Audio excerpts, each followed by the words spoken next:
साथियों नमस्कार। मिशन विद्यादान के डिजिटल प्लेटफॉर्म पर आपका एक बार फिर से स्वागत है।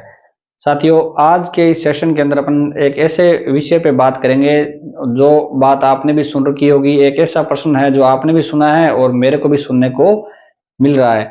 जैसे रीट की जो पात्रता परीक्षा होने जा रही है, तो कॉमन क्वेश्चन ये आ रहा है कि रीट की पात्रता परीक्षा के साथ साथ मेन एग्जाम जो रीट का होता है ग्रेड थर्ड का, जिसको रीट मेंस या ग्रेड थर्ड का जो मेन एग्जाम बोला जाता है, क्या उसकी साथ में तैयारी हो सकती है और उसकी तैयारी एक साथ कैसे करें, ये प्रश्न बार बार आ रहा है। तो साथियों मैं इसमें मेरी जो राय है वो देना चाहूंगा कि आप मेरे कोई दुश्मन नहीं हो। आपने देखिए आपकी रीट पहले से क्लियर है ना, तो आप रीट मेन की तैयारी करो, कोई दिक्कत नहीं है, कोई रोकने वाला आपको रोकने टोकने वाला नहीं है। लेकिन अगर रीट आपकी मतलब जो प्री है, रीट की जो पात्रता परीक्षा है वो आपके पास ही नहीं है और आप रीट मेन के बारे में सोच रहे हो, तो मुझे तो लगता है कि ये बात बिल्कुल भी सही नहीं है। क्योंकि आप एक साथ दो घोड़ों पे सवार होगे ना, तो दोनों घोड़ों से गिर भी सकते हो। कारण क्या है कि अपने तो अगर रीट रीट जो पहला घोड़ा माने रीट पात्रता को, उससे ही अगर आप नीचे गिर गए तो दूसरे पर तो आपको चढ़ने का मौका भी नहीं मिलेगा। कहने का अर्थ है मित्रों की पात्रता परीक्षा है, उसमें पास करना उसको जरूरी है। और अभी टाइम देखो ना, आप भी ज्यादा टाइम बचाओ ना, बहुत लंबा। अगर जून जुलाई में रीट पात्रता परीक्षा होती तो मैं आपको बोलता भी हम एक साथ तैयारी कर सकते हैं। सिलेबस भी देखो 50% सेम है। तैयारी बहुत लंबा टाइम होता ना तो आपको ये गाइड कर सकते थे कि आप क्या करें, दोनों की तैयारी करें एक साथ। लेकिन अभी तो टाइम देखो ना, फरवरी के लास्ट के अंदर तो 27 फरवरी के आसपास एग्जाम की जो डेट भी बता रखी है डिपार्टमेंट ने।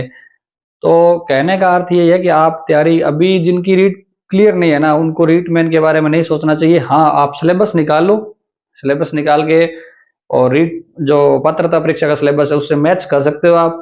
50% जो मिल रहा है उसको थोड़ा और गौर से पढ़ो, लेकिन उसको पास करना जरूरी है। कई बार साथियों बहुत सारे, पिछली बार आपको पता ही होगा, सेकंड ग्रेड के अंदर लोगों ने जो सेकंड ग्रेड की प्रिपरेशन कर रहे थे ना, अच्छे तरीके से जो सेकंड ग्रेड की तैयारी कर रहे थे, उनका रीट है वो पास ही नहीं हुआ था। बहुत बार ऐसे होता है। तो अभी 2 महीने का से भी कम समय है, 2 महीने से कम समय में आप एक बार है ना एक ही तैयारी करें, मेरा सुझाव तो यही है।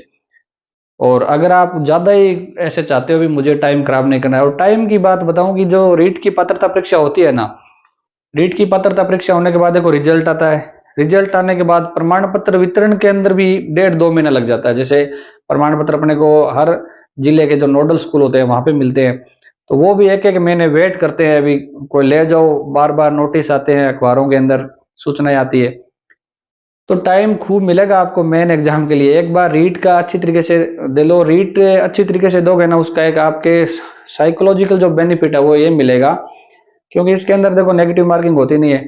हालांकि अपन को तो 90 नंबर ही चाहिए, लेकिन आप अगर ढंग से प्रिपरेशन करते हो और आपके 120 110 नंबर आ गए, तो आपका जो कॉन्फिडेंस लेवल है ना वो इंक्रीज होगा।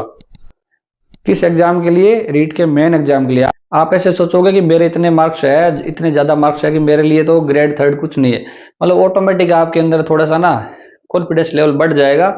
और उससे आपकी प्रिपरेशन में बड़ी आसानी से आप थर्ड ग्रेड को निकाल भी सकते हो।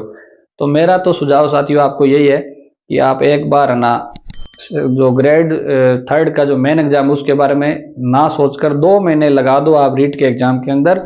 उसमें आपके अच्छे मार्क्स आएंगे तो आपको फायदा जरूर मिलेगा आगे के भी एग्जाम के लिए।